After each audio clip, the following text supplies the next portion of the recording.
going on, everybody? Welcome to another edition of Acts of Creation. In this week's lesson, we are going to check out the top 5 Nirvana riffs. Why? Because these are riffs that I think are awesome in the age of Nirvana. Right? We're going to try to stay away from some of the mainstream hits and dig deep. And these are more riffs that I think are really cool, masquerading as the top 5. All right? So before we get started, a lot of these songs are in different tunings. Some of them are in drop C, some of them are just a half step down, some of them are in drop D. For the sake of simplicity, I will be playing all of these riffs in standard tuning, either a drop D or standard tuning. All right, and down in the description below, you can find a link for the tabs. All right, and if you like what's going on here, please subscribe and support the channel. You guys are awesome. Thanks so much. So the first riff we're gonna look at is Blue.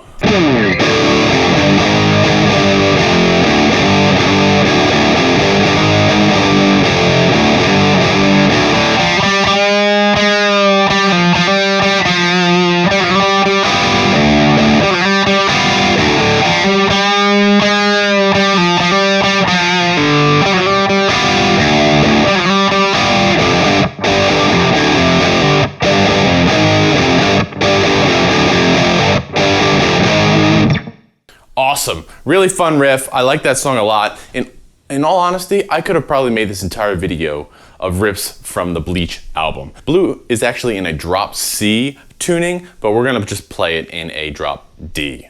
And you're basically right in your blues pentatonics kind of idea. Right, that 0, 3, 5, 6. So we start with open. 0, 3, 5, slide up to 6. And you got a couple quick slides of up into the 5th fret. Right? And then the riff basically turns into something mimicking his vocals, which he tends to do a lot. Right? So we're going to jump to the high string and essentially play that riff, but we're going to bend on 5 instead of sliding up to 6. And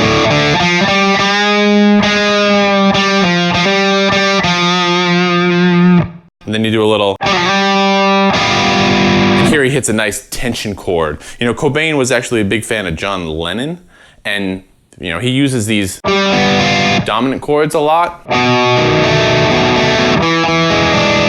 Probably stolen right from the Beatles, right? And that's probably why I gravitate towards Nirvana rather than a slew of other grunge era bands, because in all honesty, many of the bands from that era were just hot garbage. Right? But Nirvana actually had some songwriting going on, so it was fun. Anyway, back to the riff. So we have this little slide, and we're gonna hit that dominant chord right there, a little tension chord. 5 on the D, 4 on the G, 6 on the B.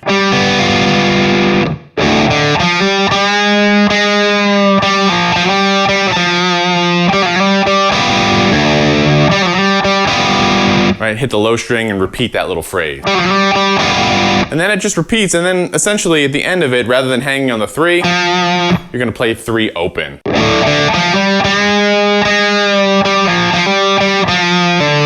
And you can pull that off or pick it. It doesn't really matter. Whatever you feel, whatever you find feels the best. All right?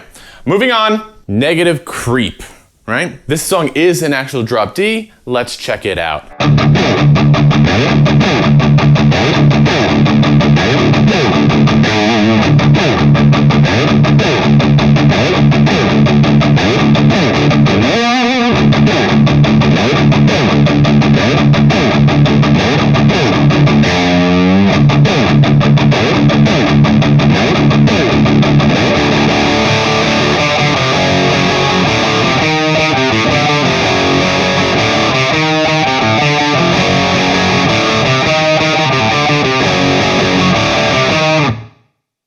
Negative Creep, really fun, really aggressive song. You don't get a lot of Nirvana songs where he's essentially just chugging on the low string.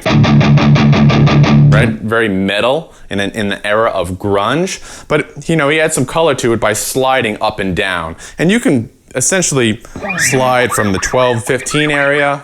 I know you see a lot of the transcriptions, it's 12, right? But it doesn't really matter. You're in the 12 to 15 area down. and then somewhere from below that, slide back up. And it's 2 opens, slide down, 4 opens, slide up.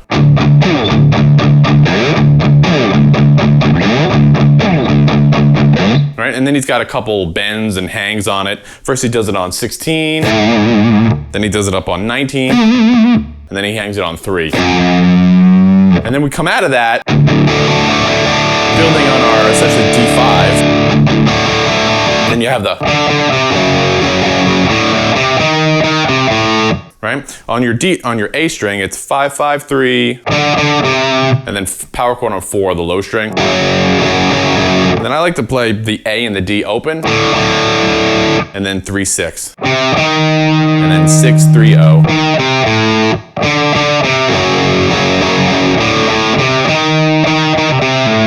I always do that. I always want to play 6, 6, 3 for whatever reason, mainly because I'm going 5, 5, 3 in the beginning and my brain just doesn't want to do it. And if you want to, you can also hit that 4th there on the 6th fret.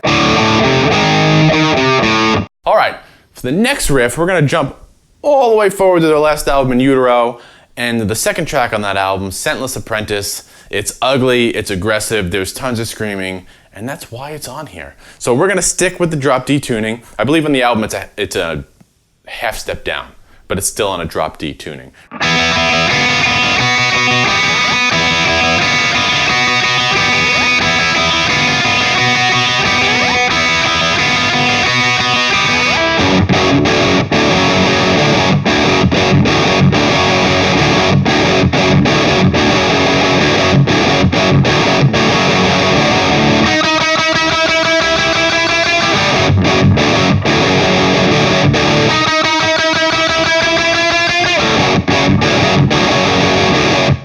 Great riff. So this starts off with some nice typical chromatic noise that Cobain can make musical or turn into ideas. And essentially you're just playing the 2 high strings open, B and E, and then O and 1, O and 2, O and 3, slide up.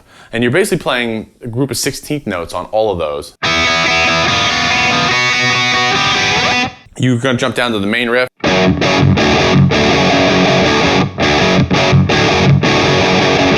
Right, kind of after the name game.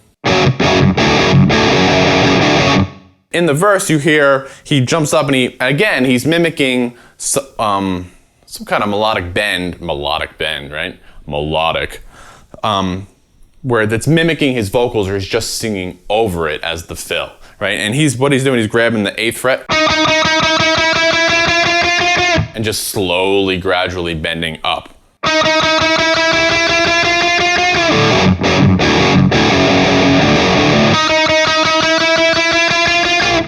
Right? Really fun, really ugly, screaming his face off.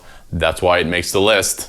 So for the next riff, we're gonna go back a couple albums to Incesticide, and the last track on the album, Aneurysm. And Aneurysm was always more of an anthemic track for me. That's how I related to Nirvana. I feel like they always played it live, they closed their show with it, and stuff like that. It was just one of those tracks. There's a couple parts I want to talk about, but mainly kind of the verse, chorus idea. Ready? We are in standard tuning for Aneurysm.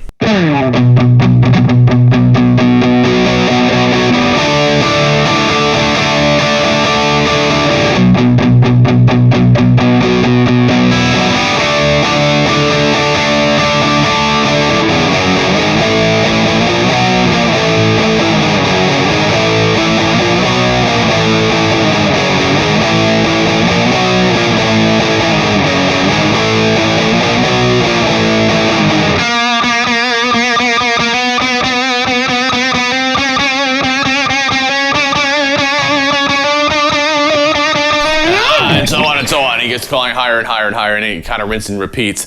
And that's Aneurysm. It's fun, it's anthemic, and again, it sounds Nirvana. So what's going on in Aneurysm? We're gonna pick it up from the verse. We have the power chord on the 7th fret, B, and then you're gonna move to A. And you can play that on the 2nd position too. It doesn't really matter. Now you can hear it's pretty much straightforward.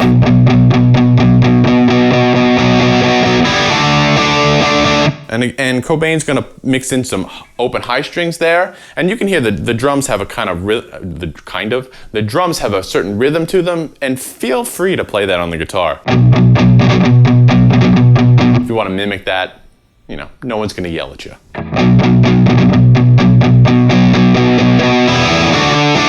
And here he hits those open strings there at the end, which again is a tendency in Cobain's playing, right? And then we move over to the next riff, and you have this kind of chromatic line. You're going 2, 4, 5, 6, 7, and then back down.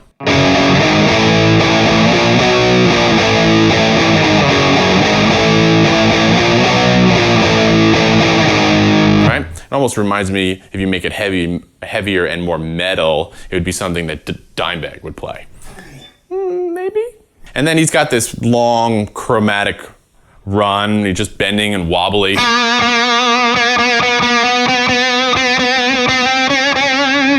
Right? Typical Nirvana, like really long, feedback, loud, and it's just obnoxious kind of stuff. But it works really good. And then they have that very Nirvana riff, for lack of a better term. You know.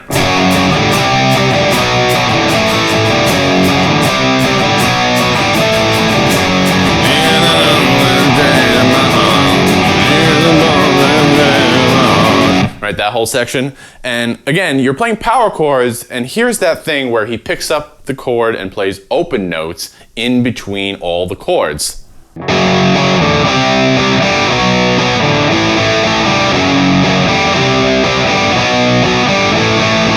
Right, just 4, 5, 2, 0.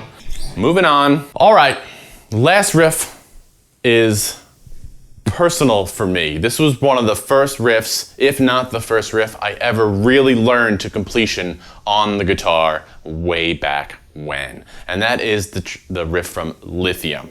Now, I did a really good job of staying away from all the singles and top 5 anthemic or iconic Nirvana riffs, but I couldn't keep this one off. All right, let's hear it.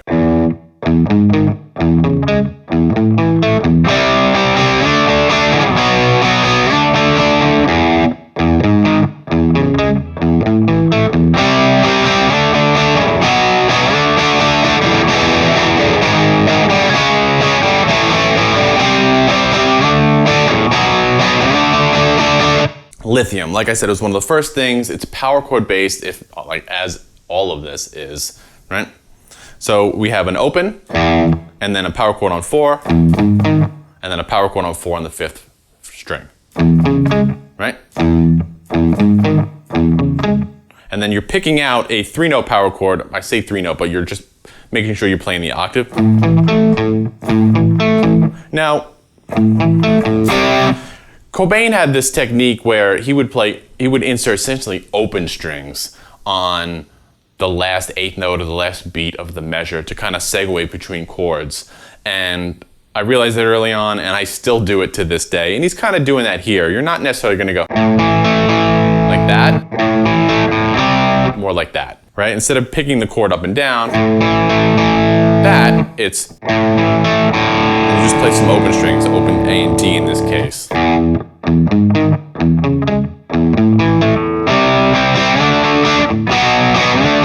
And then you have power chords 3 to 5, 2 to 5.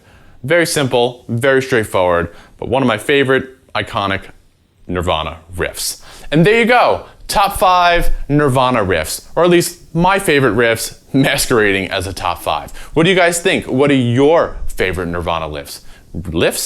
Riffs. Let me know in the comments below. As I said before, down in the description you can find PDF and links for all the tabs for this lesson. If you like what's going on, please click that subscribe button. And as always, let me know what you come up with. Until then, I'll see you next time. Thanks a lot.